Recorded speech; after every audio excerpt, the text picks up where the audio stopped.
Summer's coming. Get ready to relax. Come on down to 42276 Blyth Avenue and see this 1,689 square foot home.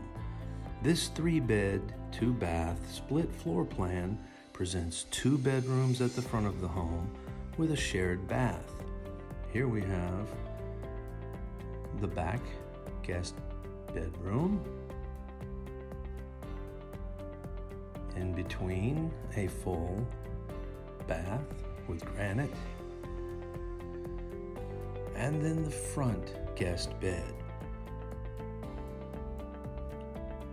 As we move rearward to the back of the house, we enter the open living and dining area.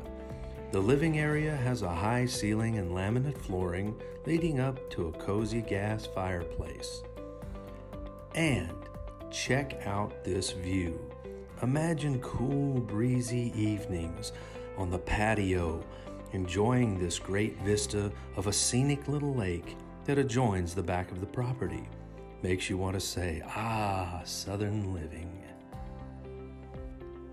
Into the master suite, where you have that same Great Lake view, you'll find an inviting master bathroom featuring a double vanity with granite, garden tub with jacuzzi, and a walk-in shower.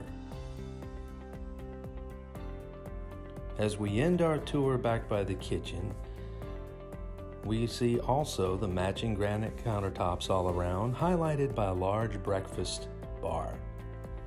So call Petra Harper at Watermark Realty and make an appointment to see it today.